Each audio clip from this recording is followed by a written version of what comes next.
recovery, the building of United Africa, the Pan-Africanism that works for all African countries.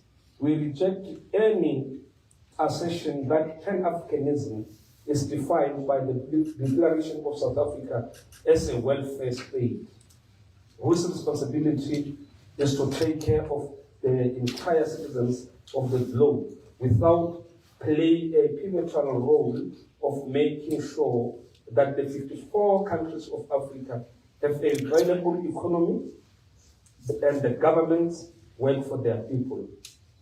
We confirm and declare that our organizations stand for peace, unity, the enforcement of our laws, and that our call is a peaceful demonstration of our people's anger and disappointment against the state, and that our people must protest in non-violent manner. We reject any form of violence, destruction of property, and looting as a form of crime. We further reject and question our government to desist from creating an impression that there is violence where it does not exist. We declare that our people will continue to protest peacefully and until our demands are met. The progressive forces shall not stop or call off the fight against illegality until we claim back our country. That was our declaration. Then we will sign. Thank you for that. We will go straight into the Q&A. I'm going to request that members of the media who have questions, you will raise your hand. We'll take all the questions first. Maybe we'll start with 5 questions, and then we'll head over to the panel. We'll hand over to Jacinta to respond. I'd like to see a show of hands, please, for...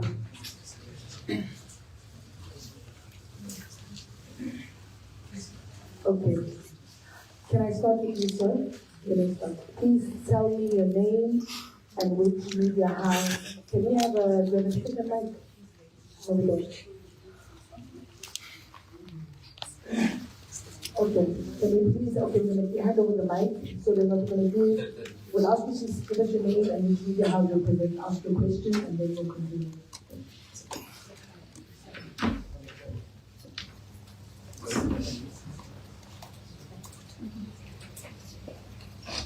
Thank you. Good afternoon. My name is Ngosi Kwamalinga from Radio 702 Eyewitness News. Just to the first point of departure, you pardon me, there's just so much to get through here, but as a first point of departure, can the organizations represented, the 27 organizations here, then safely declare that June 30th is your event? And I'll tell you precisely why I asked this question. Is because often, and we've received word that in some areas there has been an application to local authorities, precisely the Metro Police, for these demonstrations to take place. And what the law then stipulates where that is concerned is that if anything, and we're not saying that this is going to happen, but if anything should go wrong, the organizers of that protest or march or demonstration should be held liable. Hence why I'm then asking, can you then say that this is your event? The second question is, have you made applications to local authorities for this mass demonstration in different towns to then take place so that they're also looking out for you, but anything else along the way? How many sort of people are you expecting to show up? We know that one of the other leaders that we've seen in front of these demonstrations, Ngoskwan, has said that he's mobilizing about 1 million men across the country. On the point of Mr. Dabadaba, I just wanted to get clarity as to whether he leads a civil society organization. I'm not saying you should answer on his behalf, but we've seen him and Mr. Nkuna at the forefront of many of these demonstrations. So are you guys working together? This is precisely to Mrs. Ngobese Zuma, are you working together with Ngoskona and Umbizwe in terms of what we've seen and what is planned for June 30th?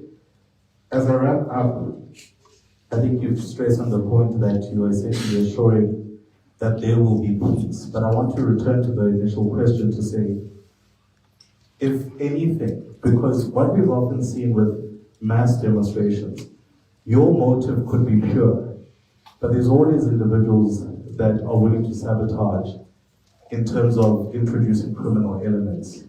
What happens if things go wrong? Who will you accept liability, in essence? Just the last one. There has been many activities, leading up to this. I did say, please pardon me. And I think many people are also wanting to know, where are you receiving your financial support from? Thank you.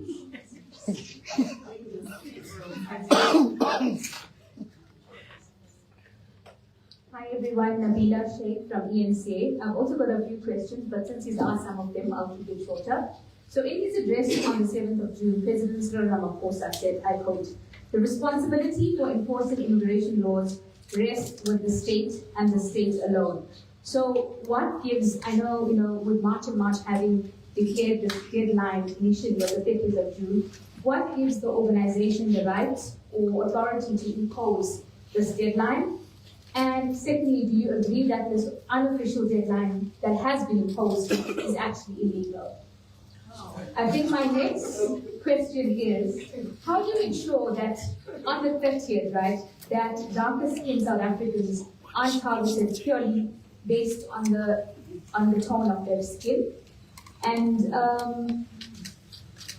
will you take responsibility, just to reiterate what Nkosikola said, will all of the organizations seated here take responsibility for any violence or intimidation that is actually meted out against any foreign national on the 30th of June? Thank you. We're taking 5, eh?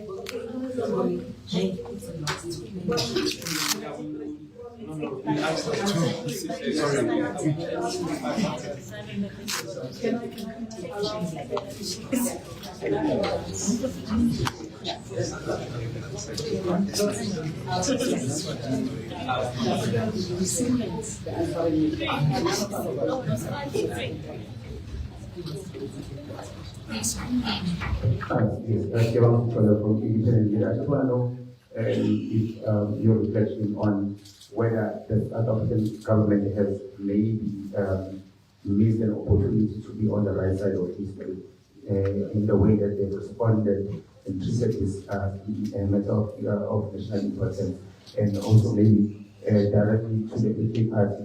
What made the AK party join this particular gathering, and what is their stance? Because I don't see many political parties joining. Thank you.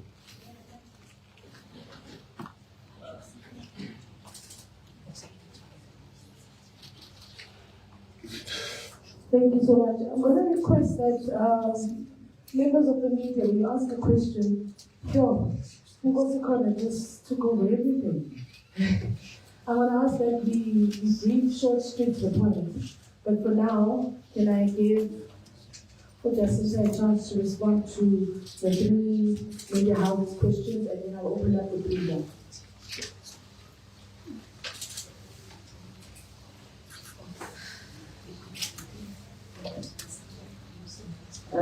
Good afternoon, everyone. I'll try to be brief because I can see there's a lot of questions that we can expect today. So the first one is, it's our event, the 30th of June.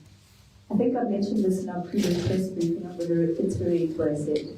The 30th of June is a deadline that was announced by Phakelo Tabat. When he announced it, the South Africans stood up in numbers in support. So it's no longer a Phakelo Tabat date, it's a South African date.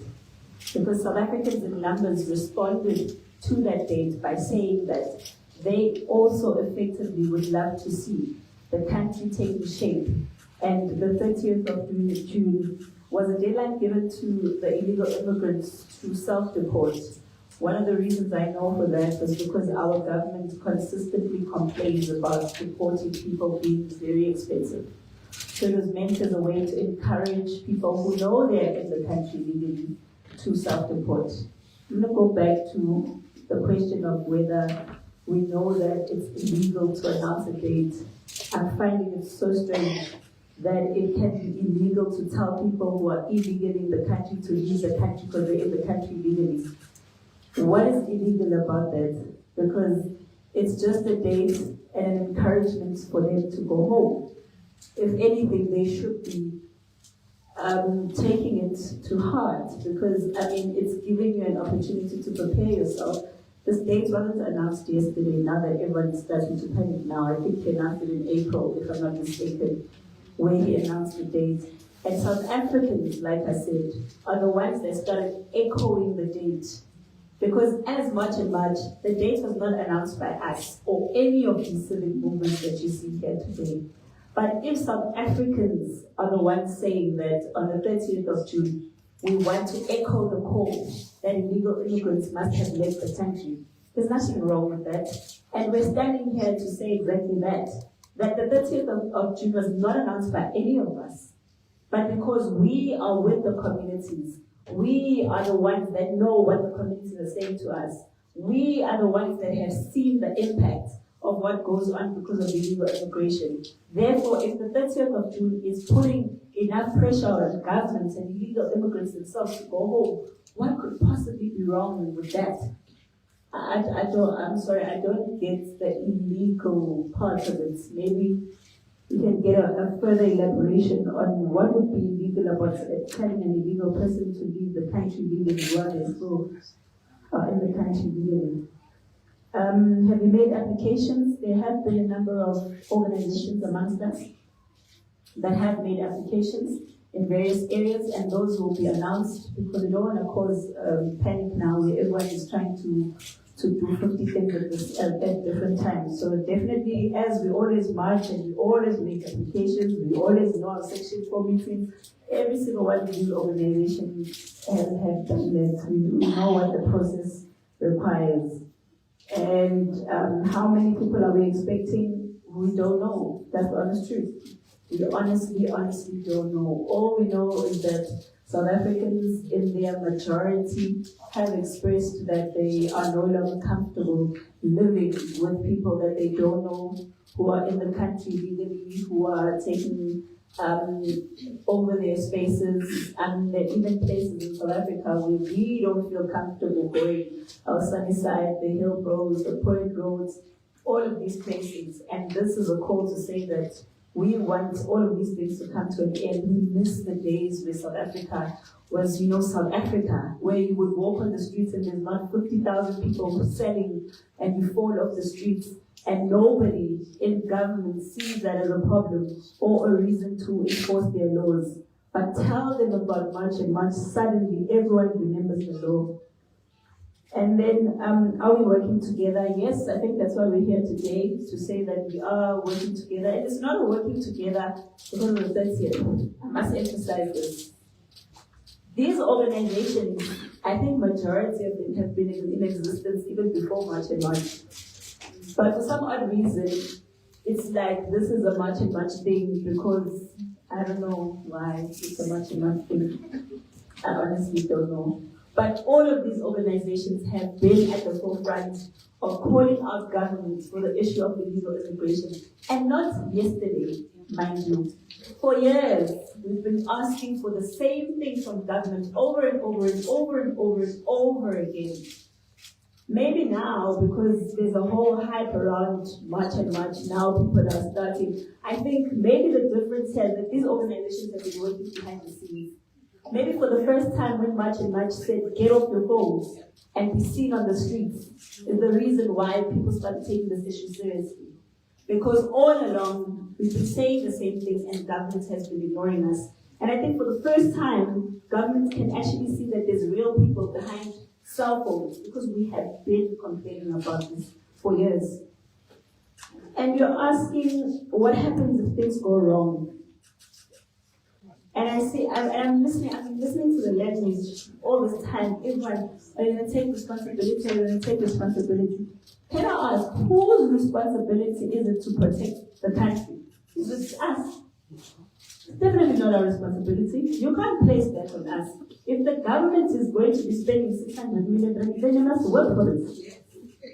They must show us that they can be able to protect the country. We can't be crying every day over our borders, being porous, and then failing to protect us as the citizens. And when we decide we want to stand up against them, suddenly everyone has a voice about how we must take responsibility. Who takes responsibility for all those children who are out on the streets smoking drugs? Who takes responsibility for all those things coming in our borders? Who takes responsibility for all the human trafficking that's happening in this country? If anyone wants to point a finger at someone who must take responsibility, start with those who allowed illegal immigration in the first place. Those are the ones who must take responsibility for anything that happens in the first place. Don't point the finger on us. We've done our due diligence. We've put our head on the block here. And everyone in the world is looking at us, calling us hateful things, swearing at us, and the government is acting as if this issue of illegal immigration is our problem. It's not our problem that there's illegal immigrants in the country. We didn't invite anyone. We certainly didn't want to feel unsafe in our own country. We certainly never envisioned there'd be a time where in our hospitals we don't have spaces and children in schools don't have spaces. So if there's anyone that must shoulder any blame for the 30th, it's the government. But on our part, we are saying, for what we can take and what we can do to ensure that no violence ensures, we'll do that. But we can't go over and above. We don't have 6 million, 100 million right here. Maybe if you give us 600 million right, you'll see the difference. So maybe give us that 600 million, we'll show you how to take care of the country. Where are you getting your money from? Israel. Guys, I don't even know anyone from Israel. The only time I ever heard about Israel was in the Bible. And now I'm hearing that I'm funded by Israel. Do you know the amount of time people spend on conspiracy theories really worries me. So you guys telling me that black people cannot stand up for anything unless there's money involved? Are we not smart enough? Are we not entitled enough? Do our brains not function unless there's money involved? I find this so very offensive. Because if this movement had a lot of white faces here, everybody would be like, oh, let's hear what you have to say. Oh my gosh, why do we have the issue of illegal immigrants? It's such a fundamental right for people to be protected in their country. But because it's black people, we find the most offensive things to say to us. It's disgusting that the media keeps pushing this agenda of us as black people not being able to stand up for ourselves in our communities because we're black. And everything we must do must have money involved. Yes, we know there are people who have bad motives and bad intentions for doing something. But have you ever seen us going to Israel and getting money? Why would you run a story that you don't have proof of? Have you ever asked us for our bank statements and we said no? If you've ever asked us for bank statements and we said no, rightfully write that and say you have issues of who's giving us money. We have bank statements, guys, where people donate. If you want to see them today, I can give them to you. Yes. Don't keep making us airheads in our heads. Because now these people, you don't even understand how very detrimental to our lives this thing of aligning us with certain people is. Because you say we are aligned with Israel. What do you think the Palestinians see us as? Why do we care if Palestinians and Israelites are in South Africa? Because that's the exact problem that we're talking about. What kind of African country has people from other religions fighting religious wars in that country? We are an African country. Why must our African beliefs and values be pushed aside so that we can get ourselves involved in things that have nothing to do with us? Whether you're Muslim or whether you're Jew, it doesn't matter to us. We just want you to be in the country illegally. Finish. And asking us where we get our money from if you're not going to contribute to send to us, it's not helping us. Give us 600 million as well. Then ask us what we're doing with the money. Because we're not a government entity here. We don't use taxpayers' money for our existence. Everything that we have to do here requires us to put in our own money. And if South Africans are donating to us, Why is it a problem? Because we can't do anything for ourselves. No, guys, I really find this question highly offensive. Highly. And I'm saying again, if you want our bank statements, we are more than happy to give them to you. Nabila Sheikh, what gives us the right to impose the 30th? I think I've explained where the 30th came from. And I wish he was here to answer where the motivation for the date came from. But unfortunately, I can't answer where the date comes from. But I've also explained the logic behind us hopping onto the 30th. And the dark skin tone of skin, I think we've had, if I can calculate, if not 30 or so marches already. And, you know, with every single instance where people have claimed that there's been attacks on people who are Tonga or whatever, they've been proven to not be true. Because I can tell you that the only people who are talking about this issue of us having abused or hurt people of dark skin are people who have always opposed what we're doing. Yes. So I can tell you, Nabila, in a march, the only thing we're doing is marching. Nobody's looking at skin color saying, oh, you're dark, you're orange. In march, I can show you one of our leaders is darker than the sun. He's very dark. So if we had to go with that, I think we'd have a serious problem in this country. Because nothing we've ever said is about skin color. When people ask us, why are you only targeting Africans? I'm like, I'm so confused. Because the tuck shops, fiber shops business is taken over by Asians. Pakistanis, Bangladeshis, Chinese. And we are always there at the forefront with the police. To go to those same people and say, these businesses, are they registered? Are they in compliance? How do we get them? It's not about skin color, Nabila.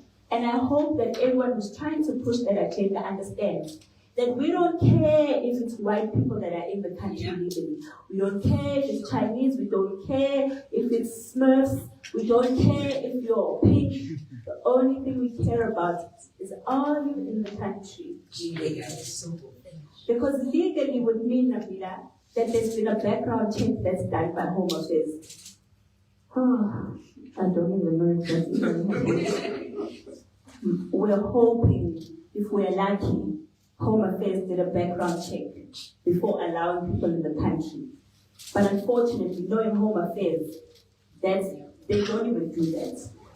So that's what we're asking for, that we want people to come into our country and do the right things and be positive influences in the country and bring about positive change, not economic migrants. We don't want to import poverty from all other African countries, and it's got nothing to do with hating people or not loving them or hating ourselves or our skin color. It's got everything to do with respecting the laws of the country, because migration, I've said this so many times, and it works me up every time I have to repeat it. Migration was there for a reason. It wasn't meant as an escape for your government. Nobody here has a right to escape to another country because their government is not giving them a job. When we go to another country, the country has already evaluated that there is a position available for Jacinta to go to that country. And nobody in this country wants that job. So in Saudi Arabia, for example, they realize they've got a shortage of skilled nurses. They go out and look for skilled nurses. They're not looking for people to sell tomatoes in the streets. They're looking for people to be nurses. That's how migration works, and that's all we're asking for. Can we not be made to feel bad for wanting the right thing for our own country?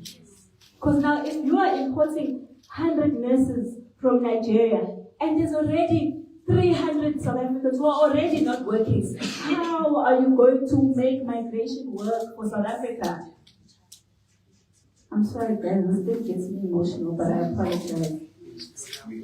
The reflection of the government. Do we feel like we missed an opportunity? Shame, our government's banda. I don't even know where to start about that. I know I'm going to, actually, I'm going to change and move from the government and come to you guys as the media. Your job is to hold the government responsible and assist us as the citizens in holding the government accountable. That starts with you guys asking the right questions. But you don't ask the right questions. Even now there, with that immigration crisis that's happening in Durban, when there's thousands of Malawians there, guys, you're not asking the right question. How did we get there? How are we having thousands of people undocumented there? Stop asking them if they've eaten, guys. Stop asking them if they've had a bath or all of those things. Honestly, you are depriving us of an opportunity to see just how bad the crisis is. Please ask the government, ask Cyril Ramaphosa, why have you been ignoring this issue for so long? What is your plan? Not that State of the Nation address where because if I was to ask you guys, of all those things that were suggested on the day, how many have actually seen happening? Empty promises. Because, first of all, the Department of Home Affairs doesn't have money. So, by them even having to deport there, we were saying it's an opportunity for municipalities to loot. We know how the government works. So now they're going to make someone get a tender for a tent, make someone get a tender. Why are we just not getting more and enough buses to let everyone to go? With the 600 million, why do you not increase and speedily make sure that people go home, but also recover that money from the Malawian government? It can't be a free exercise. You are taking the people who are in the country legally. It's taxpayers' money. You can't be paying for Malawi to come into the country legally. I don't even understand. You guys make all the crimes in the world look bad except for illegal immigration. You make illegal immigration look like it's South Africans who are at fault. How is it our fault that so many Malawians are in the country legally? Those are the questions we want to know. How much is the government spending as those people are outside? Where are the NGOs and NPOs that are always crying for immigrants in the country? Why are they not giving them buses now to go home? Where is the Helen Suzman Foundation? Where's the Lawyers for Human Rights? Where are the gifts of the givers? Where are they? Don't give them food, give them transport to go home. That's what they want. They don't want food, they want to go home. And you started the exercise of taking out money. Those are just Malawians. You still have Nigerians, Ethiopians, Somalians, Zimbabweans, Mozambicans. So save your money. You're still going to need it very much. And the MK party being present. Actually, this is a civic movement in representation. I think my brother from the MK came to show support after seeing the invite. Because honestly, like I said, even with the I was hoping they would have projected the organizations that are part of us today. It's only civic movements, because Operation Dudula is here as well as a civic movement, because they've got two wings. They've got the wing of the political party, but the civic movement was the one that we are working with. We're not working with the political party. So we just wanted to clear that out. That there was no specific invite that was sent to the MK to be present and speak today. I do believe that my brother saw an invite and came to show support to the movement. I think that's about it. Is there anything that's just quickly, one.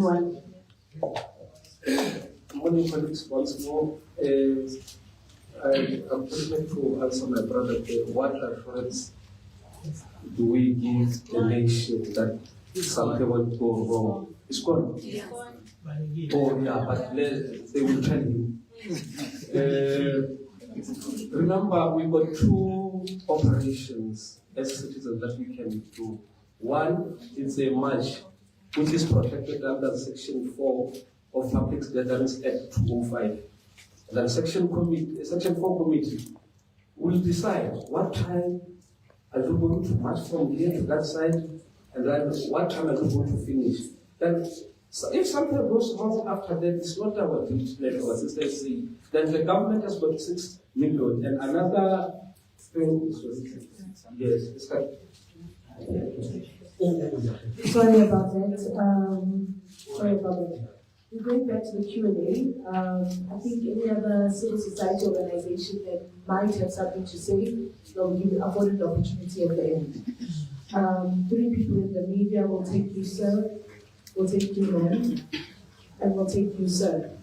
And then I will request that you immediately just your name, which media house you're from, and then we go straight into it so that we will be able to run a very swift conversation. Can you please help with the mic? Thank you.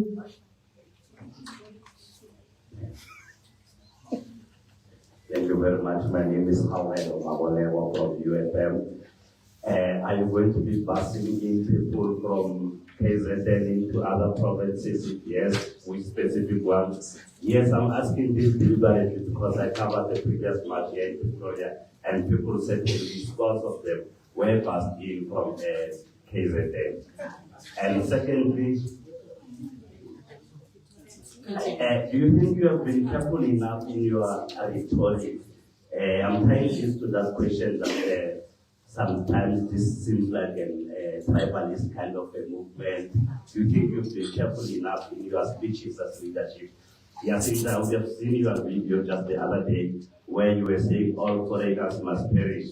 Because I watched the whole thing, I could see that you used the word wrongly. You intended to say they must leave, but you said perish. And that could be misunderstood. Yeah, but we have to be civil because this is a media. Can we be civil with this?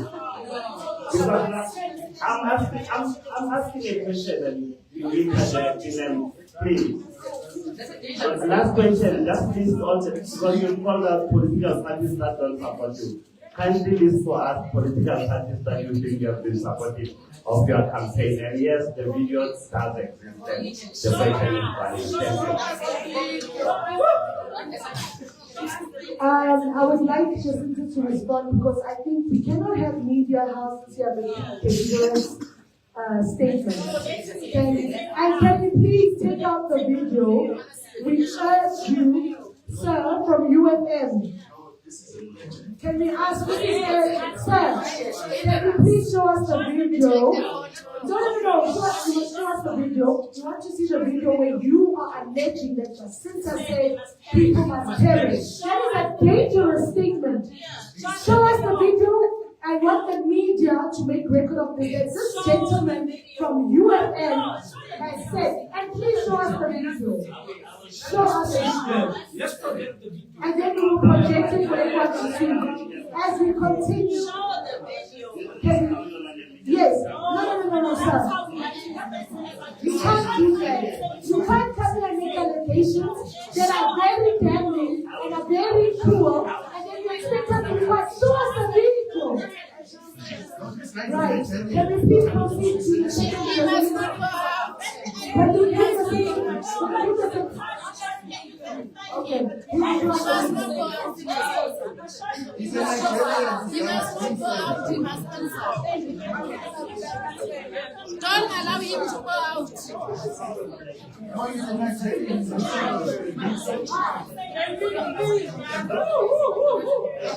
Take a breather. Can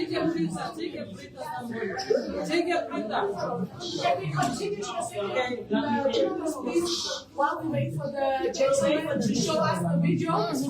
He's there by the door, he won't leave. We're going to ask that the second journalist go on with your question, then the third, then we continue. But in the interim, please make record of this. We want to see the video. We cannot condone such He must not go out. blatant lies to be circulated as truth. Can we continue? Thank you so much. Take the picture of him. Where's the video? Let him show us the video. He must not go out. Okay, he must show us the video. He must not leave.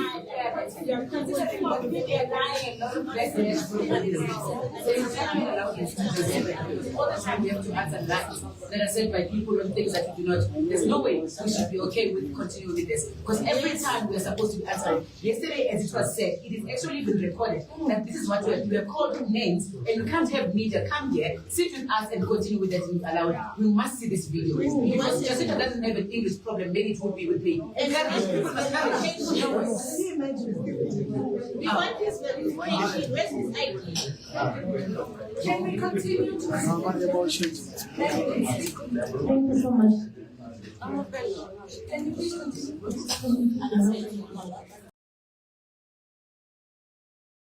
It's become your MDH. I only have 2 questions. Is this movement can assure South Africans that your protest is not being used to advance any political purpose agenda ahead of the 2026 election? And my second question is, if the government does not respond to your demand, what would be the next step? Are you planning on shutdown? Or is there anything that you are planning on? If you are not going to respond, thank you so much.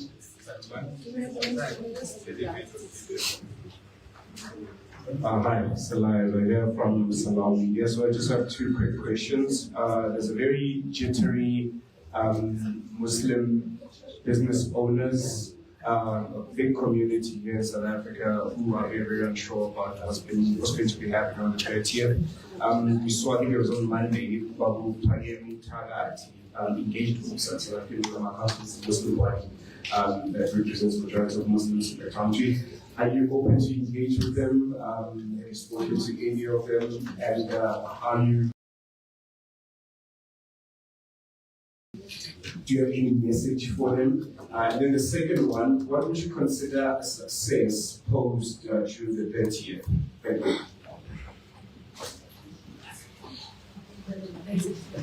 You're going to allow for Jacinta to respond? Thank you so much. I think it must be clear again that as we hear, maybe the question should be about the collective, because it's more than just march and march. It's not a march and march presser, it's a collective organization. But just to answer the issue of busing people that Uputi already insinuated, there was one bus that was from Durban, KZN, that went to the march in Pretoria and in KZN. That was the only bus that was there. And these were people that the bus had been sponsored by Oman DC, Dinana, who was on social media. The donation he made was public. It was 50,000 rand for the bus. I think those who are on our social media platforms would know this. We took the 50,000 rand and we paid for the bus to come to Johannesburg and Victoria for that march, because the people of the march in KZN had requested to be part of that march. That is only a number of 62 people. So if the brother here is saying that we bust people in numbers, I'd like to hear him share where those buses were coming from, because as far as we know, there's only one bus. But I think while he's looking for that video, he'll also look for the buses that he's talking about. And in terms of, I'm not going to answer this thing on the sorry. The protest used to advance a political agenda. I think as much we've been very clear in the stand that we will talk to political parties. And we do that deliberately because we are not in parliament. And there's a number of policies that we want to be changed in parliament. And that's not going to be changed by us because we're a movement. So when we engage political parties, it's with that in mind, firstly. Second of all, it's also to understand that where political parties stand with the issue of illegal immigration. Because when the local government elections happen, we are not a political party, I repeat. When the local government elections happen, we want each and every one of those political parties who agree to fight the issue of illegal immigrants to not change. And we will be there, holding them to account to say that you said when you are a mayor or when you are a councillor, you will enforce municipal bylaws that allow you to bring back the township economy back to the hands of South Africans. And that's why we engage political parties. It's not because we think that it's going to advance anyone's career. I do not believe that South Africans are not smart enough to see people who are playing them, who are trying to advance a political career. Unfortunately, it's happened before. But right now, there's a new breed of South Africans who are more aware of what's going on, who are more careful about what they're doing. That's why we continue to emphasize the importance of South Africans going to vote and voting for political parties who are going to bring about change in their communities, or even people, because we know local government elections are also individuals, it's not just political parties. So we continue to emphasize that we vote for political parties and individuals who are prioritizing putting South Africans first. What is the next step? The next step for us is to continue until we win. That's what we said. And we know what winning means to us. Winning means to us our borders are secure, first of all. We clean out the people who are already in the country illegally. Those are the two most important things. Prevent those from coming in from outside, and those that are already inside, to make sure that we politely and happily take them out of the country. And also on top of that, putting South Africans first. We don't want a situation where we have to beg and grovel for jobs that the law of the country already says you are not allowed to hire a foreign national unless you've proven that a South African is not qualified. But what we've noted is people are making us feel bad for wanting these very laws to be enforced. It's the law that says that. It's not South Africans that woke up in the morning and said, hey, this university or whatever university, hire South Africans. You can't be having lecturers that are only foreign nationals because one foreign national came and then started hiring other ones. That's not what the law says. So if people are busy glorifying much and much sticking to the law, why are they not sticking to the law? I mean, institutions of higher learning themselves are breaking the law. But nobody's screaming and shouting at the rooftop, calling them vigilantes for breaking the laws. It's only us who are breaking the laws in this country. Business people are hiring foreign nationals without even following due process. Nobody's calling it vigilantism. When people in their homes are gathering nannies who must sleep at 10 o'clock at night because they must clean all day, it's fine. But the minute we call them out, then we are the ones that are vigilantes. I think the vigilantism starts with the people who are breaking the laws and aiding and abetting illegal immigrants in the country. And then in terms of the Muslim business owners, personally, I don't think there's any preference to any business owners. Business owners must all be treated the same, whether Muslim, whether pink, orange, green, purple. For us, it's irrelevant.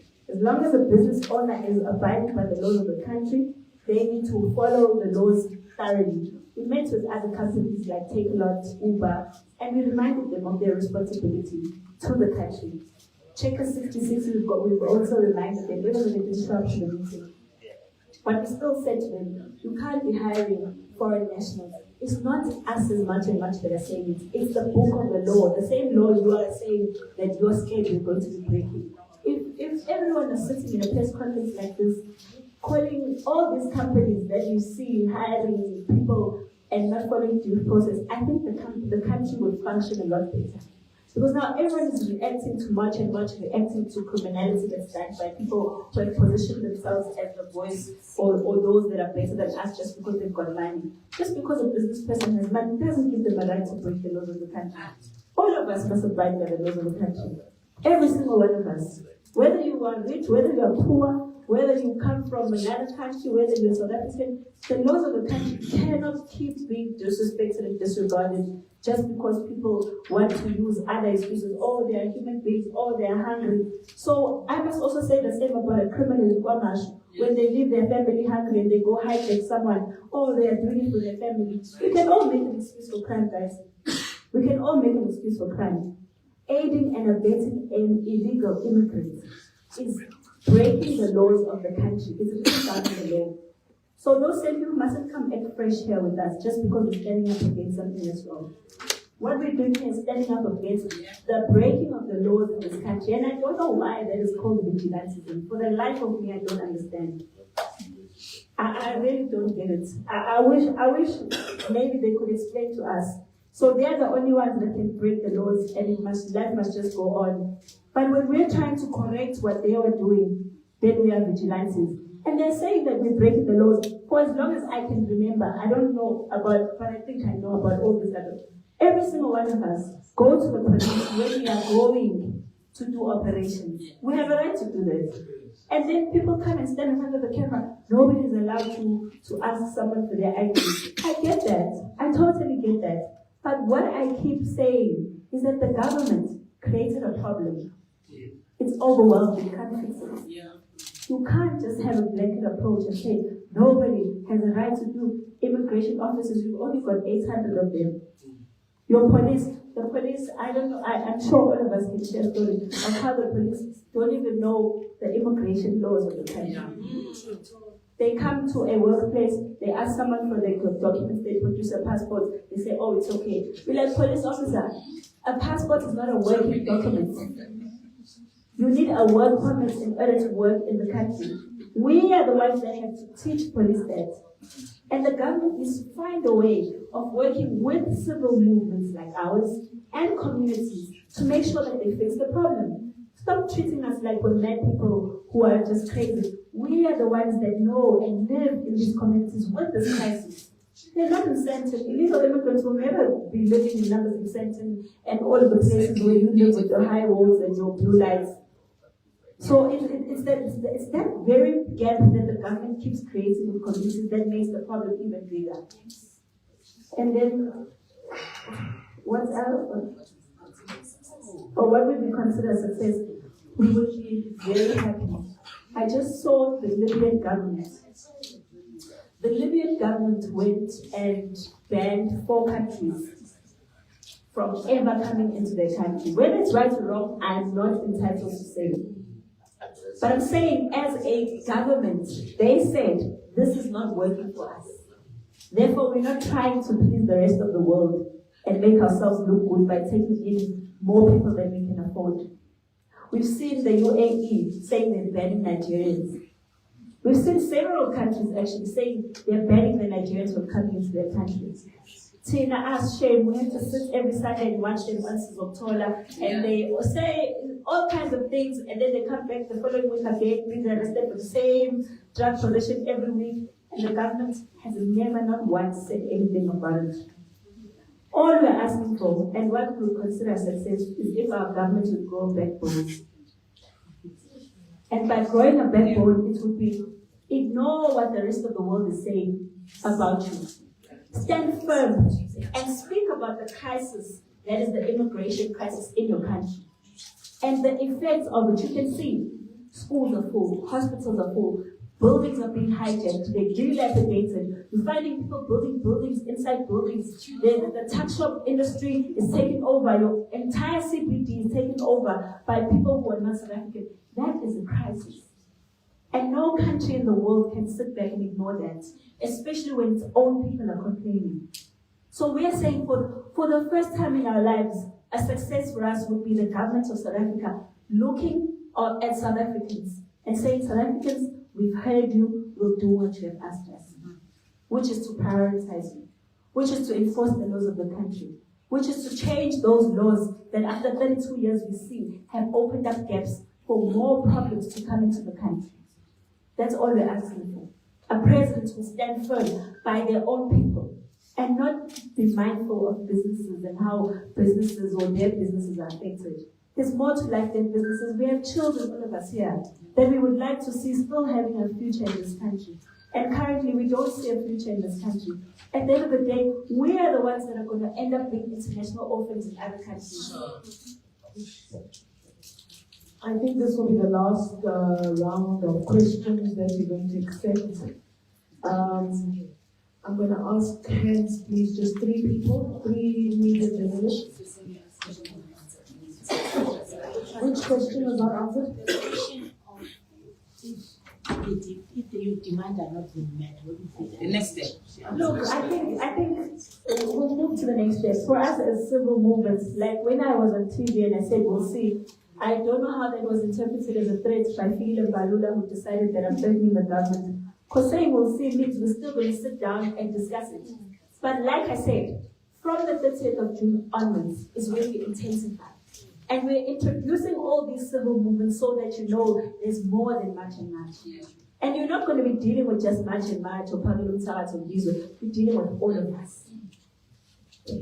Thank you. We're going to accept 3 last questions from journalists who have not asked.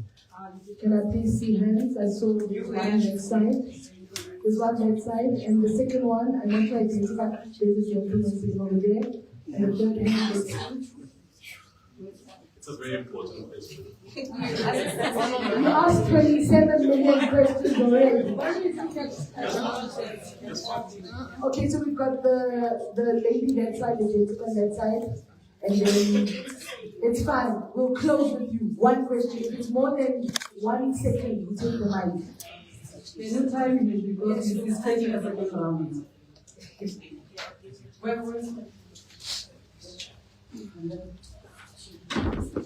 Okay, guys, thanks. My name is Hilary Reader from the International News Agency, AFP. You mentioned that from the 30th you intensified. Do you mind clarifying more on what you do that? What happens after the 30th? Afternoon, I'm Balisa Mandela from Scholar Africa.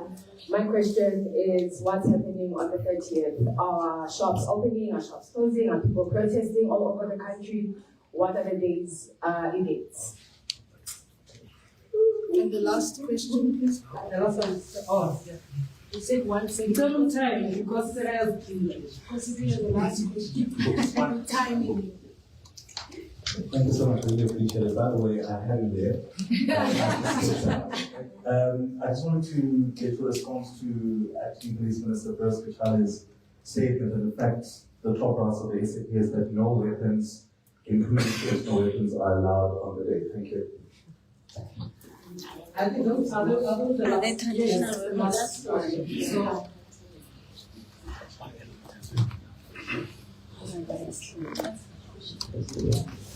Thank you very much, members of the media. My name is Mugaitobi from the Progressive Forces. There was a question that was sent by ENC Nabil regarding the statement of the President when he speaks about the citizens' arrest. That is Section 42, of which it goes as with the Criminal Act of 1977. As citizens, we do have a right, and private citizens, we do have a right to make reservations. Now, when you're going to the section itself, it speaks about a Schedule 1 offense. There was a court case that happened in 2022 of a Malawian who obviously not in part with Immigration's Act 13 2002, it was found into the court that it was a Schedule 1 offense. So as citizens of the country, we do have that right. So that's where we are. Thank you.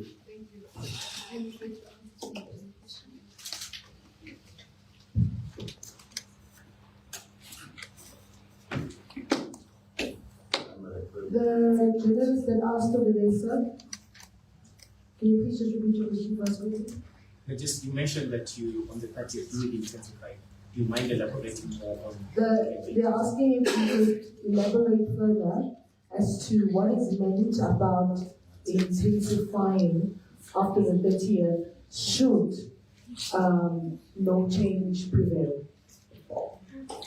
Well, I said as civic movements, that's something that we'll announce going forward because we are hopeful that by the 30th the government would have responded. Because I don't think we're asking for much. We're asking for secure borders. We're asking for more money to be spent on the Department of Home Affairs because obviously it seems to be an expenditure problem.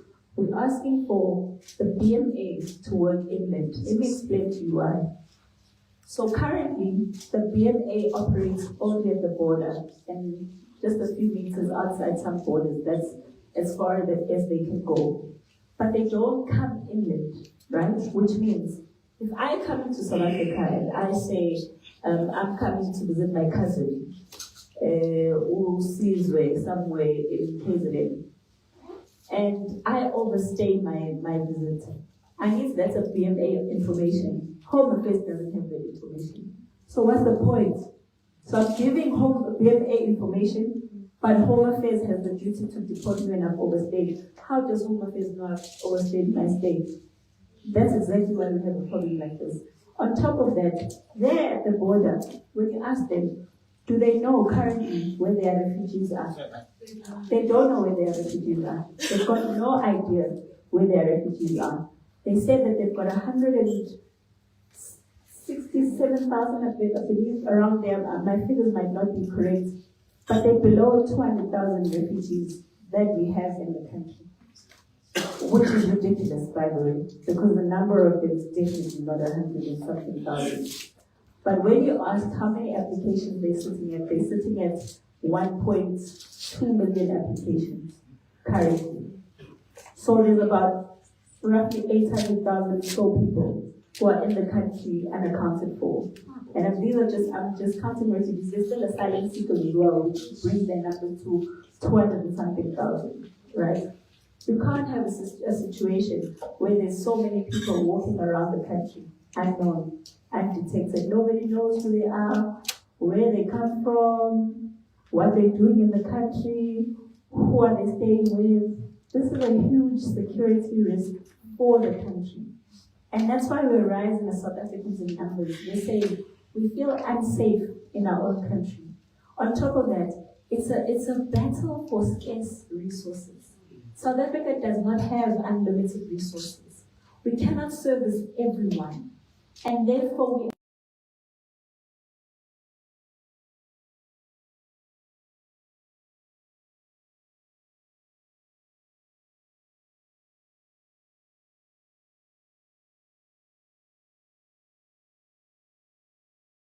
say we helped you during apartheid. During apartheid, South Africans were not economic migrants. They're not running away from poverty. They were running away from real danger. And not the whole of South Africa ran away. Majority of South Africans stayed to fight. So we're saying we are willing to extend that, but guys, it's been 32 years. Instead of getting lesser and lesser economic migrants, or even migrants for that matter, we're getting more and more of them. Because countries are becoming more and more problematic. The political environment is becoming more and more unstable. The economies in other African countries and beyond is becoming more and more unstable. There's not a single country that can be allowed to keep giving and giving and giving of itself so others can survive. We can't keep taking oxygen from South Africans so that other people can breathe. It's not fair. And for people to term this as hatred is very painful for me. Because I always ask myself, guys, why are you not listening to us speak? Because none of what we're saying is about hatred. It's got nothing to do with fearing migrants or not loving them. It's about us as South Africans having the little that we have left to survive and trying to protect it. Can the world tell the story for what it really is? Instead of calling us xenophobic. Where was this? In Ireland, nobody was calling that xenophobia. They were literally going into houses, getting people, beating them up, burning them up. Not one article was calling that xenophobia. It was anti-immigration protests. Do we not deserve the same grace?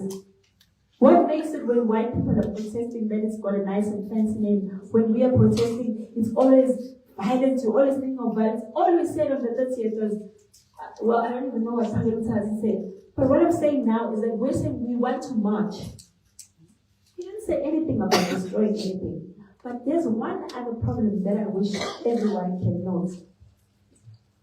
The government of South Africa, the media of the world, pays so much attention to South Africans that you ignore the foreign nationals. Do they not provoke South Africans? Do they not tell us that they're not going anywhere even if they're illegal in the country? This is their country that was given to Mandela, to them by Mandela. We've got things here, we go and we decide to go. Those things are provocative, and it's not fair that the media is not listening to us when we say, we are saying we are not going to have any violence. But foreign nationals themselves are provoking South Africans. Is it possible that you guys paint the full picture? Please, we're not saying paint us as angels. We don't care what you call us. But paint the full picture. Go and tell those stories of South Africans who have been run out of the tuck shop business because Pakistanis and Somalians have told them they can't open tuck shops in their own country. Tell those stories of South African children who can't find spaces in schools. Tell those stories of women who are South African giving birth on the floor because they don't have space. Because Zimbabwe has terrible health care, and therefore everyone who wants to give birth comes to South Africa. Yeah. We want you guys to tell the full story. Don't tell a one-sided story. You are the ones that are going to cause a fight when there's no fight.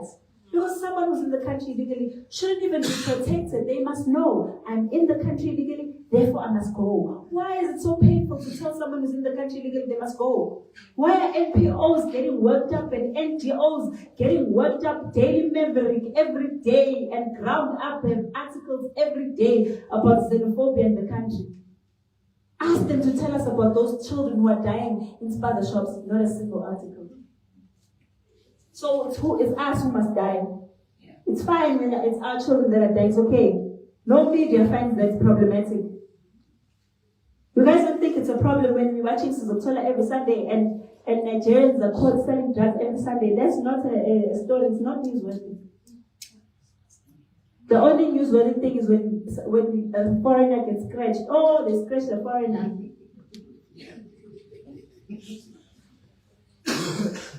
What are the day's events? The day's events is that the same marches we've been having and conducting, we just want them to be countrywide. We've never said anything about a shutdown. We didn't say anything about a shutdown.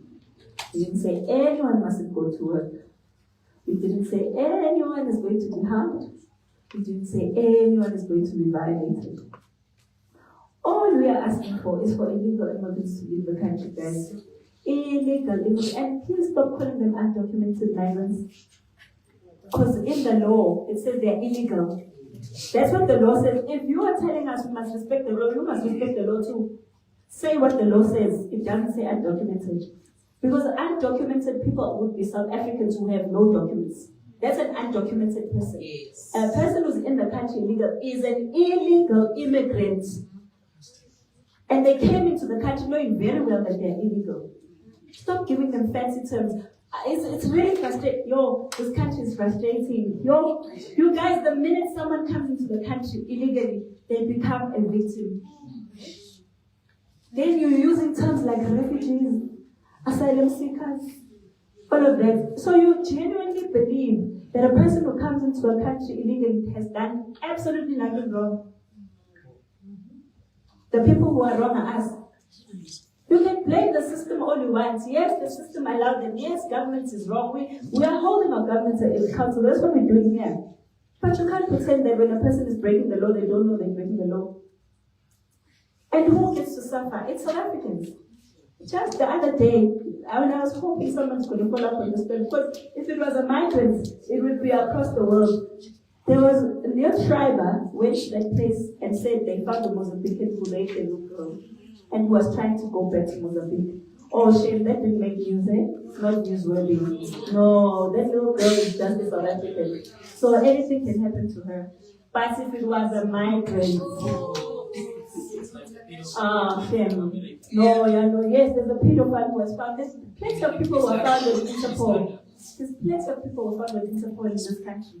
But it's never a story, shame. It's not worth news.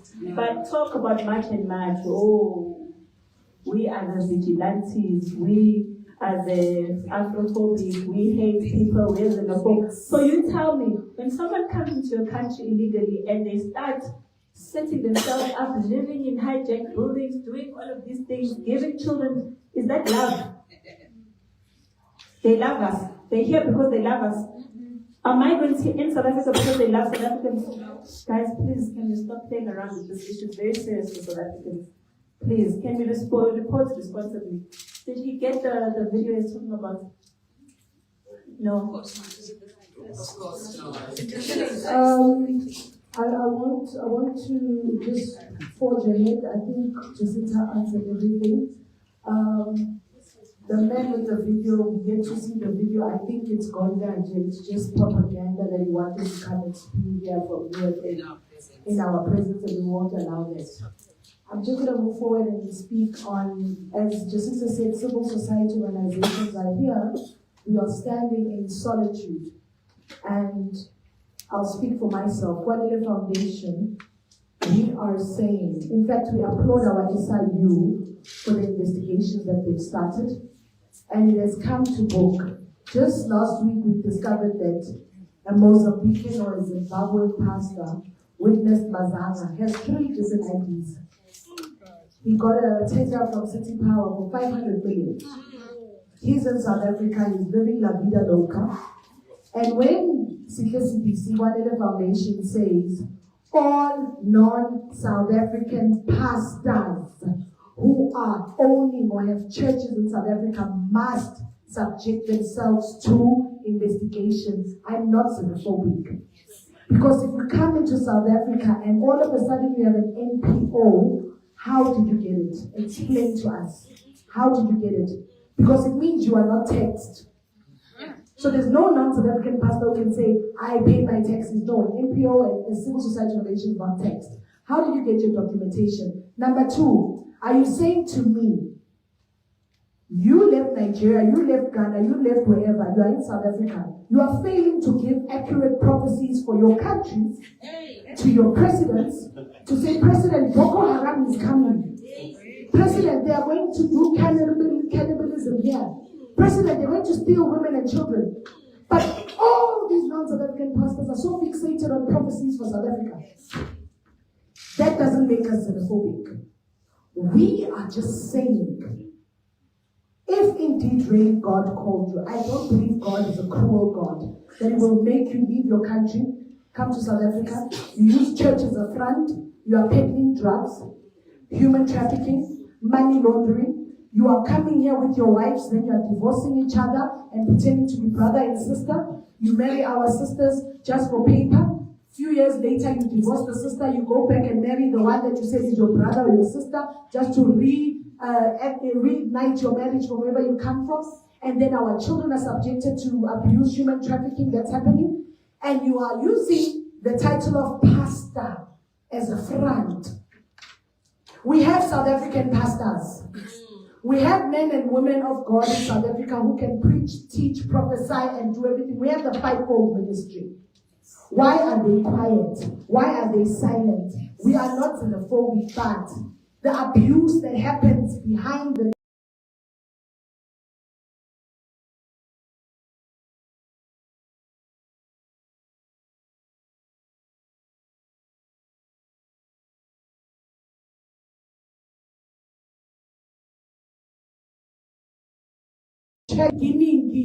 if you say I've been here for 26 years, great. SIU will go back to 26 years ago with you to start unfolding, to say, right, you came with a visitor permit, holiday visa. What happened? How come 26 years? And they will fetch and find all those people you married and everything. And my brother, my father, my sister, my mama, my papa, my daddy. If you did nothing wrong, you will not be afraid. I say this because this declaration that is before us as civil society organizations, I'm going to sign it and say, because it says we confirm and declare that our organizations stand for peace, unity, and the enforcement of our laws, and that our call is a peaceful demonstration for our people's anger and disappointment against the state, that our people must protest in a non-violent manner. We reject any form of violence, destruction of property, and looting as a form of crime. So I'm going to sign it as CBC from Kwalele Foundation, and then we're going to move on to other civil societies to sign it. Oh, you're holding for me. Oh, gosh. See the power in 7. So as I sign this declaration, I, CBC, as the founder of Kwalele Foundation, and who is saying we are tired of pastors, mamas, daddies, papas, using church as a front to peddle drugs, human trafficking, whatever that they're doing. And we're saying, Papa, Mama, Daddy, if indeed you are here legally 26, 40 years, subject yourself to investigation so that if you are here legally, you will not be let to go. It is signed by myself, CBC, as I pass on to the next civil society organization. Thank you. Thank you so much. So we're just going to ask all the leaders, some of them I don't think they're at the front. If your movement is not here at the front, please come forward so we can sign this declaration. Also our business is boldly, and we're gonna allow them to just say whatever they declare. Before you do that, just 1 second. There's one issue that I was hoping you guys would ask, which is the issue of what the acting minister of police said, Mr. Cachalia, Mr. B. Sorry. I heard that he said that they're not allowed to carry sticks. So I just wanted to say that we're still going to check if that legally is correct. Because if the Public Gathering Act says we're not allowed to carry sticks, then it would apply even to weddings and functions. So if we can carry sticks in weddings and functions, it wouldn't make sense to not be able to carry it for a march. So for us, we just need to verify that, because we can't have government coming on TV and threatening us as if we don't have laws. If they are talking about the law, which law allows the acting minister to threaten us? We've never said anything about violence. They are the ones that have been talking about violence, and now they're coming to threaten the citizens because they fail to enforce their own laws. So we don't appreciate being threatened. We would have hoped that they would have sat down with us and had an engagement with us and really listened to what we're saying instead of making us the villains in this movie. But they are the villains because they are the ones that opened the borders to all kinds of infiltration. They can't even arrest the Nigerians. We gave you a list of Nigerians here that have been named by the same department of SAPS, but those Nigerians are still out on the streets. So they must threaten Nigeria. Guys, the police have energy to threaten people. Threaten those drug dealers. Threaten the people on Madam Commission. I, Musa Gashongwa, I am signing this, and what I want to say, we should not be sitting here answering why the integrity of our country should be restored. And also, what I would like to say and make it very clear, South Africans, you will never be able to change the system you are not ready to provoke unless you poke holes on the system of the people who are very clear they do not care about you. That's why we're going to have to stand and have this change. And in front of everyone else, we have joined March and March, and equally so, we are carrying the weight of it because a woman stood for us to stand up and not to be bashing and lying about the things that we are doing here. All we're supposed to be doing, we are taking our country back and we are bringing its integrity. And that's why we are committing all the way, effective now until we find everything that we are expecting to get. Thank you. My name is Musaga Hlongwa, and the organization is United South Africans, and I'm the founder and the president. Oh, thank you. Hey, rather than giving my piano. Hey, you know, it's not nice to be short. When you are short, people just jump over your head. Thank you very much. There are organizations that are not here. Remember, we said there are 27 organizations.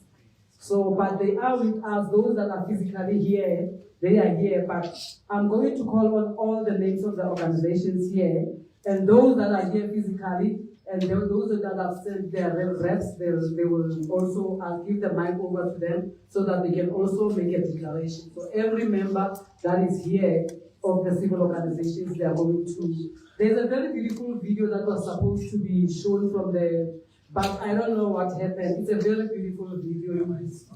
You could have seen it. It's very beautiful. So, but anyway, it's not a train smash. I'm going to call on all the organizations that are here. So all the organizations that are here, I'll call their names and acknowledge them, each one of them. I have Progressive Forces. Can they raise their hand in present name? I've got Abahambe. Present name. We have, Raisa. The other names of the name. There's Raisa. Yeah, I know. There's Ramsa. Ramsa. Yes, yeah, yeah. Thank you. I have African Liberation Movement. Koti. Progressive Forces. I did count it. Thank you. United South Africans. Thank you. We have March and March. Thank you, ma'am. Present, ma'am. Present. We have SACR.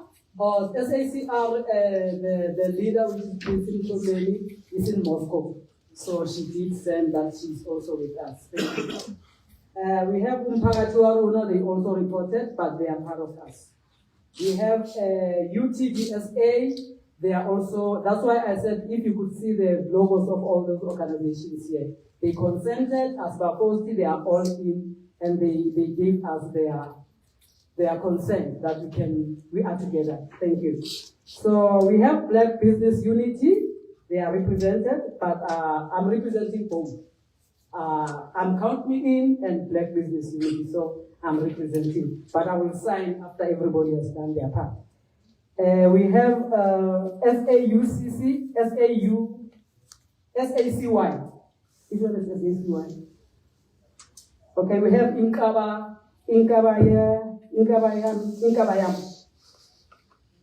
Okay, but I did say some are not here, but we do have their logos and they are part of us. We have Operation Dudula, a civil movement, because we have two. We have them in a political space and in a civil space. So Operation Dudula on the table is representing civil space, as they say. Thank you.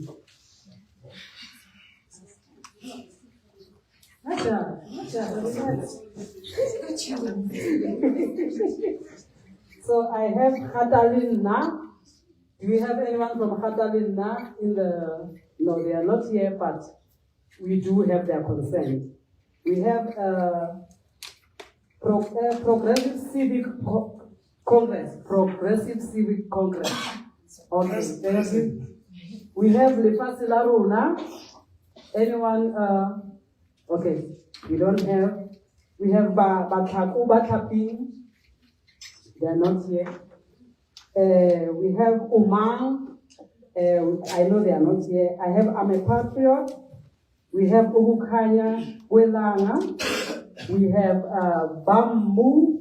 We have Lako. So what I'd like to say now, before I will give it over to our Patriots, the other organizations, remember this initiative, we have representatives in all the 9 provinces. So if you ask about the state of readiness for the 30th and all the questions that we asked about safety, we have 9 representations. So it will roll out. Keep watching the news, our social platforms. That's where you get all the information regarding the readiness, the state of readiness, and everything to do with the 30th. That's how it's going to be. So I'll start from my left to my right, and all the organizations can give me that declaration so that I may have this line. Thank you. And also, can you look into the introduction?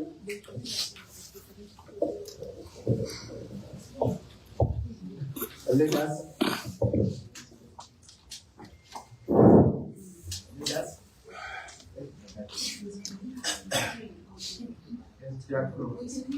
You can hear me? Okay. I salute all the leaders. And then I'm Roger from African Liberation Movement. What's the name? It's on.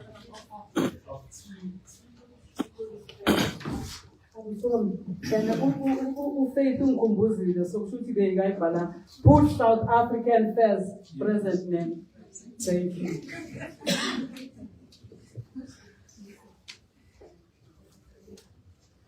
I'm here to represent the African Liberation Movement. The African Liberation Movement is a forum for civic organization, started with the DAS in Belgium. And we are here for a long time. And then we changed this name to be African Liberation Movement. To align ourselves, to say, if you are illegal in a country, go back. We want to liberate Africa.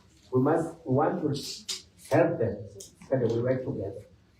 But they just have to go peaceful, and then we work together. That's why we are African Liberation Movement. And then we endorse this much, learn by much and much, until we win. And then our members were in the ground long time before even they are there, but today we are here present.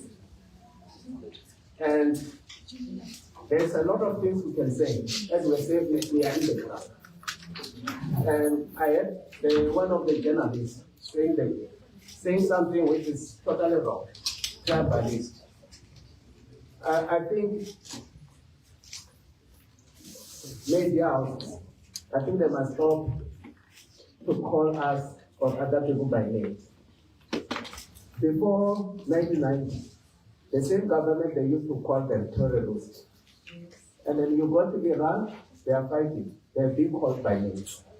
And we are not afraid yet to be called by those names, as long as we know what we stand for. we have a situation which was never been reported.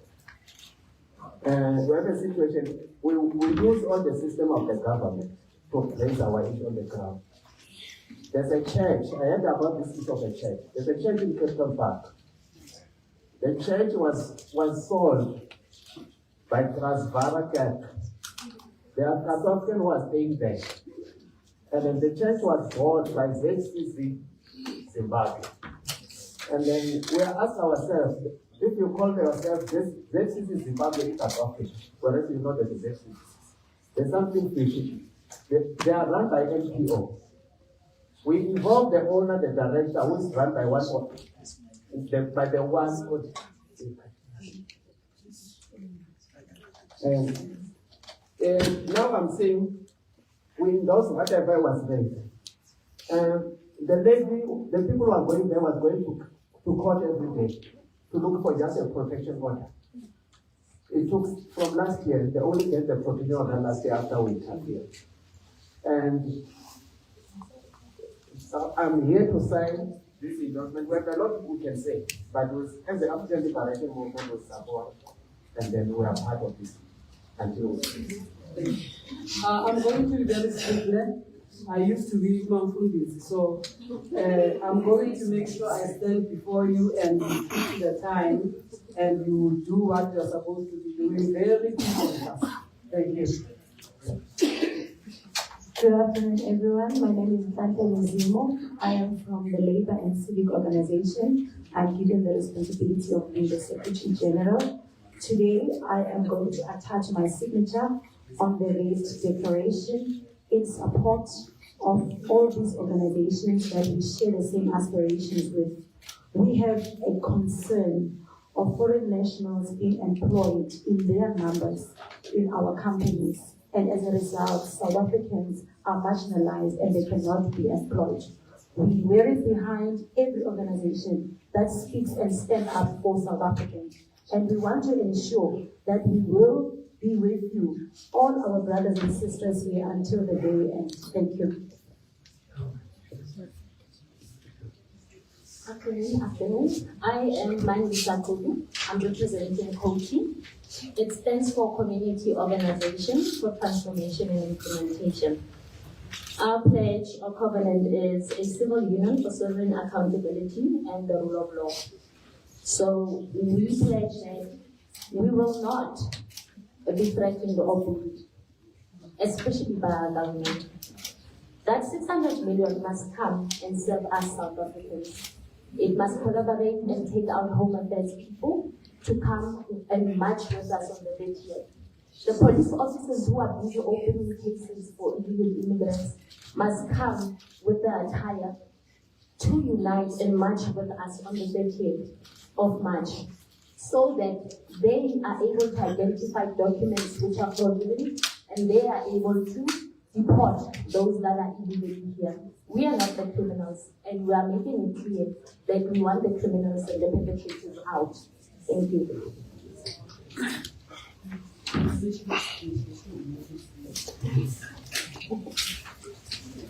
We as COTI, we are taking the declaration and making a signature, putting it in like ink. Thank you. Greetings to the House, the media, and the leaders that are here. I think it would be an injustice if we don't address the President as well as we are here. And I would like the leadership to just give me a few minutes to address a very crucial, important message that must reach his ears. As concerns South Africans, under Put South Africa First, a civic organization, noted President Ramaphosa's address with disappointment. The President failed to provide realistic solutions or a clear timeline for implementation. He minimized the need for practical, immediate action. We believe the President is gaslighting the nation. We caution against labeling concerned citizens as vigilante. In the absence of government action, citizens will self-organize to find a way to address their issues without state cohesion. Points of entry, borders and harbors need immediate attention and enforcement. We oppose the establishment of refugee camps and asylum seeker camps at our borders. Such camps will create uncomfortable border management and further compromises the national security. We demand the protection of South African fundamental human rights, safety and justice. Mr. President, civilians fighting for their country and its citizens cannot be threatened in silence, nor should armed forces be unleashed against them. Mr. President, do not forget these citizens are also members of society and are directly affected by illegal migration, and that is out of control. It is your duty, Mr. President, to stabilize the country and protect our sovereignty. We demand immediate action, not diplomatic speeches. Thank you.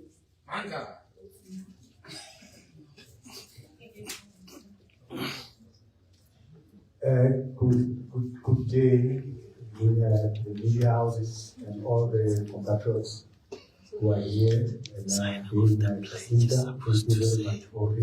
meeting. First of all, I would like to highlight three things. South Africa is still a colonized crown. The president must not take instructions from the British, from King Charles, because we cannot continue to be a country that is led by other countries. We need our sovereignty. That's why it's important that we need to call on national referendums so that we can be able to correct the injustices of the past and things that are always going to continue to go on in our life. We have children. Those children need to have a future that is bright. Therefore, we need to respect them and we need to adhere to them. That the next generation must never find a country that is in terrible state. We need to fix it. All of us that are here, we pledge and agree to one thing. We are patriotic in this country and we need to see this country flourish and then benefit the nation and the children and the country be safe. I hope you. Declaration. So we declare that we support and then everything that all this team that is here is adhering to. Thank you very much. Greetings to the media houses and greetings to the leaders that are here. My name is Nicole Mavunda. I'm the Deputy President of our National Assembly. I would like to address two issues and clear the narrative that has been created outside there. South Africa, it's a democratic state. The President of the Republic of South Africa, including the cabinet, is serving on the behest of the votes of South African citizens. Therefore, the President as a head of state accounts to the citizens of South Africa. And if the citizens of South Africa are unpleasant or unhappy about the manner in which the government is running the government on our behalf, it's a right of citizens to rise up, especially when citizens have given numerous memoranda to say the president will have an issue, we have a problem in this country. And one thing that the media house is failing to do, they are failing to ask the president a relevant question. When the president takes office, the constitution of the country is put in front of him. The Chief Justice of the Constitutional Court makes the president to take an oath to say, I, President Cyril Ramaphosa, will uphold the constitution of the country, protect the constitution of the country, and also enforce the constitution of the country. So now why don't you go back to the president that I am asking? You have taken an oath of office. But we have a situation whereby your government is failing to enforce and implement the laws of the country. Is the president not violating the very same laws that we are arguing now about? How is it that South Africans are being blamed to stand up to raise issues which are legally and constitutional? And secondly, we seem to sensationalize the problems that South Africans are facing. We are suppressed in our own country. You know, when democracy fails, that's when dictatorship and autocratic rule comes in. The government was able to go and mobilize 600 million to suppress South African voices, which are unhappy about the illegal things that are happening in the country. Anything that is illegal is criminal. But we want to normalize criminality. And we are saying it cannot be that we sit back and not protect the sovereignty of the state of the Republic of South Africa. Some presidents in Africa have pronounced and said the problem of immigration cannot be blamed on them. Those people are not called names. Donald Trump has implemented immigration crackdown with impunity. Nobody has ever named him. But when poor South Africans are standing up to say, we have an issue, we have a problem that needs to be addressed, we are named xenophobia. So therefore, as our movement, we don't serve any political influence. We don't serve any political party. We are an independent civic organization. And therefore, all the legitimate issues that are pronounced in this declaration, we fully support them. And we support this declaration of peaceful marches that will be rolling over the country in the coming few days. And I'm saying that this event is not about march and march. It's about South African citizens and South African civil society. Thank you. Before I think you are our last speaker. So, this side, please, I'm not limiting people to time, because from what I'm understanding from our, yes, we are out of time now from evening, so if we can just be reasonable enough, not cutting enough, so can you move forward? Thank you very much. Members of the media, South Africans at large. My name is Mtete Mogaitobi from the Progressive Forces of South Africa. And the declaration that has brought us here is to put South Africa first, not putting Zimbabwe first, not putting Malawi first, not putting Ethiopia first, not putting Zambia itself first, but South Africa as a whole. We are South Africans. Upon the dawn of democracy, as South Africans, we have never enjoyed the liberation from our forefathers. What we are saying to you right now is that still again, we are still in fight. Now, it's more or less of a black and black violence, but we are not advocating for violence. That's how most of the time media perceives this type of utterances. So, as a country, we will reiterate, we have never enjoyed the dawn of democracy. High unemployment, 60% of the youth is high unemployed. Just the stats recently now, 345,000 people have been left off. You know, the situations, especially us as civic movement, when we're doing operations to say, there are certain things that just needs enforcement of the law. They don't need a sitting in parliament where you find people drinking whiskeys after that. No, we don't need that. We just need action and implementation. That's where we are. So, yet again, as we are coming back to this declaration, ladies and gentlemen, it's a declaration of we need to look into the judicial system. Now, our judicial system is not for our side. I'll make an example right now. There was a former president of a certain country called Zambia, Edgar Lungu. The president should have been buried in Zambia. the court ruling in the Gauteng High Court, in the High Court declared that the president should be repatriated to Zambia. But unfortunately, yesterday, the Supreme Court of Appeal said no, the president should be buried in South Africa. So that is where we are in regards when I'm saying we need to really look into our judiciary systems. Why is it that a former sitting president will be buried into a country, of which a country that has existing kings, existing presidents, won't it proceed on the future that the generation will come and want to claim the land because their forefather was here? So we need to move away from this nonsense.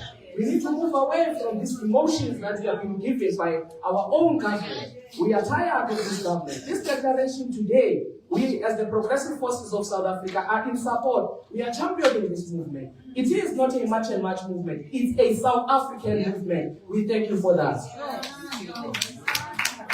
Thank you very much. I'm going to be very short. I'm starting from my left. Because the time, guys, you have all of the yeah. Good afternoon, members of the press, fellow South Africans. Mario Kumalo from Police South Africa. But just to bring everybody to speed, 2017 we had a case against Home Affairs for the very same reasons that brought us here today. But knowing our government, everything falls down. So we are very thankful for all organizations, March and March, and many other South Africans that are taking a stand and the pledge of declaration. Thank you.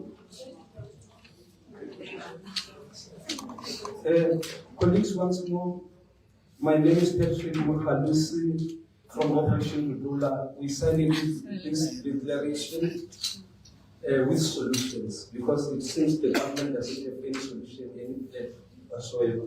So one, we're saying 600 million must be earmarked and used to establish special courts to deal with corrupt public servants, to eradicate the institutional corruption within the Department of Home Affairs, SAPS, Department of Labor, and Judiciary.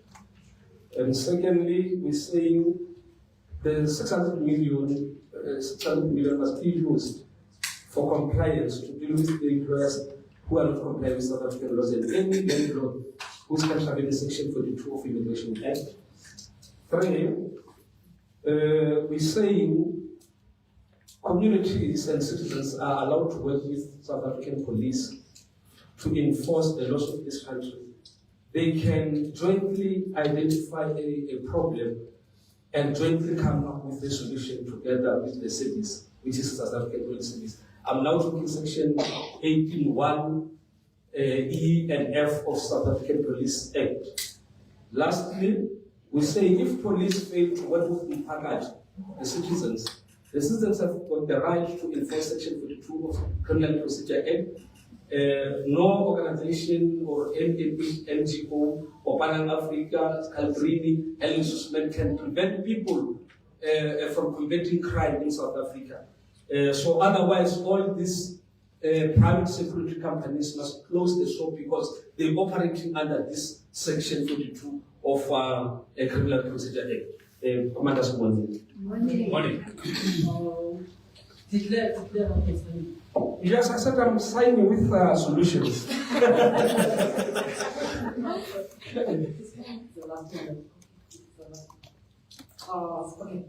The last one. Amanda!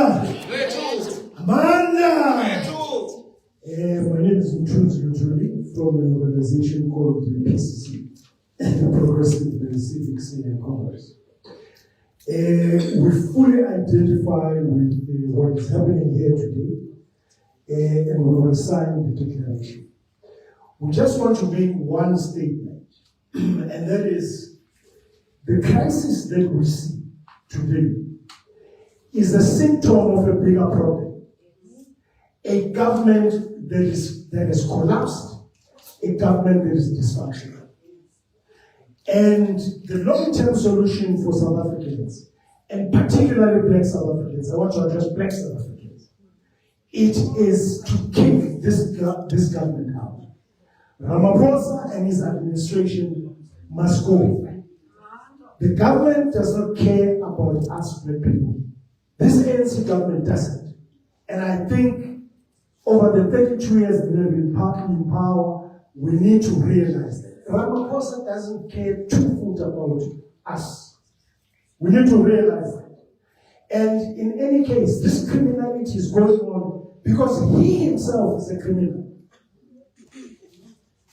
What do you think is going to happen? Do you think the police generals are going to enforce the law and chase criminals when they know that their own boss is a criminal? It's not going to happen.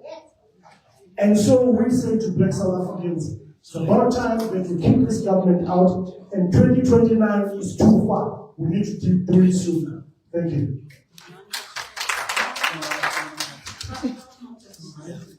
Thank you so much. Thank you. I think we're about to close now, but just in closing, just would like to ask that we've noted that the South African Police Service is out there meeting foreign nationals, telling them about their rights. We've seen it happening in many different parts of the country, and they were telling the businesses about their rights, and we've seen many SAPS members coming out to tell foreign nationals about their rights. We are asking the Minister of Police, can you extend the same grace to South Africans? Can your SAPS members come out and tell us about their rights? Because we saw in Mayfair, South Africans were kicked out by Somalians. And we didn't get any grace from the government to come and tell us that no Somalian is allowed to kick us out in our country. In fact, no police responded to that. And I had a number of South Africans from Mayfair complaining that they are being kicked out in their own country by Somalians. Can we have the same grace from our government to respond with the same urgency as they do when foreign nationals are calling them out? We know we don't have money sitting under our beds like them that we can give you to the SAPS members, but you are not doing this job because you are supposed to be paid by us. We're already paying you through our taxes. And then also, there's a lot of people who are talking about this issue of illegal immigration, but can we ask the media to reach out to people in the diaspora to explain the problems that they're also facing when it comes to people getting documents and they're pretending to be South African in other countries, and how this is ruining the reputation of this country. This issue is much bigger than just being here. It's gone into the international world where we are demanding even to know those Irish people who are deported back to South Africa, are they South African? Because we saw a Nigerian woman claiming to be South African being deported back to Nigeria when she could have just taken a plane straight to Nigeria. Yeah. Now we must also forecast another cost of her being transported from South Africa to Nigeria. This country keeps spending more and more money on foreigners, and really, we'd like to know how much is the government spending on addressing this issue of foreign nationals, from our prisons to our schools to the nutrition they're spending on giving them, to the SASA grants that they are getting to the hospital. Everything, we want to know how much the government is spending on foreign nationals in this country. And lastly, we are calling on the South African Police Service that on the 30th of June, since you will have unlimited resources, all the police are not working, please use that as a day to go house to house and arrest illegal immigrants. Because the march is not going to go on the whole day. You're going to be paid for the whole day. So when the march is finished, use it as a day to go house to house and remove illegal immigrants from our communities. Because we don't feel safe. And this is a call that all South Africans are making. That 600 million, we must see it going to work on the 30th.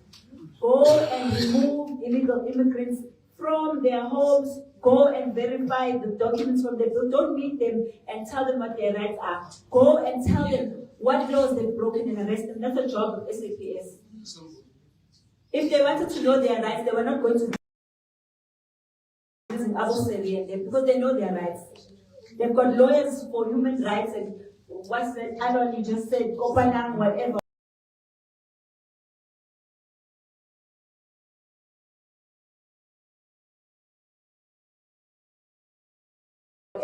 Those people spend money. Right now, the Department of Home Affairs has more litigation from those organizations foreigners than they do from South Africans. Is that not the most ridiculous thing I've ever heard in my life?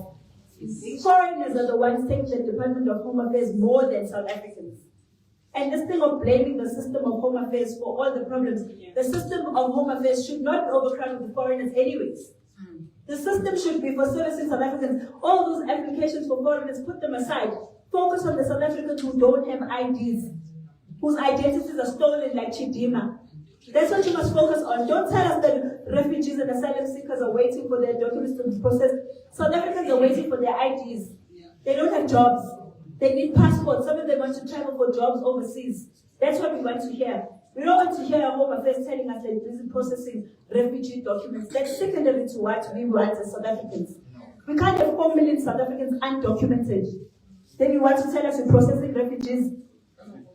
We are demanding for the Department of Home Affairs to process South African documents first. Thank you. Thank you. Wow! Natula!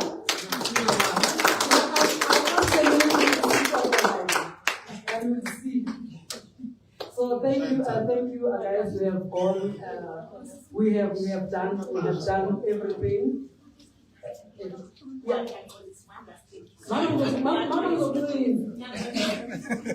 No, I just want to clarify something, please. Because we as civil movements are saying, we don't expect that by the 30th all foreign nationals will be gone, because some of these political parties are making a joke that on the 1st of July, foreign nationals will still be here, illegal immigrants will still be here. We know that. We are very much aware of that. That's why we said we'll intensify after the 30th of June. Thank you. Okay, thank you. There is also, before I close, I would also like to give thanks to the team that was behind everything that is happening here.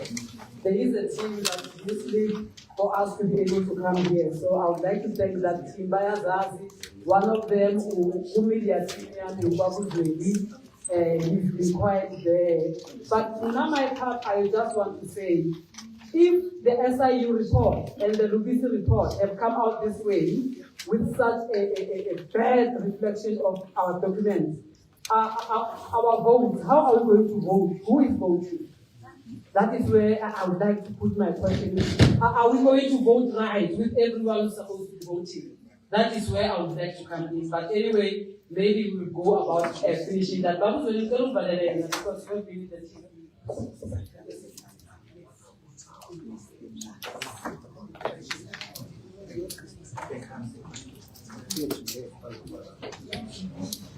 Oh, okay. I think you saw the Dramanyana where the journalist was saying there is a video where Jacinta was saying people are going to perish. I think everyone who has seen it, legal action is going to be taken to the journalist. So for anyone who will try again to do that, please come with evidence, or otherwise legal action will be taken against you. That is how we are going to operate now and forever. Thank you. So I would like also and then I'll ask the lady Umusa who was reading the declaration, and this is for only civil organizations. We know we have political parties that are supporting, but we are going to hear them. Yeah, I'm going to give it.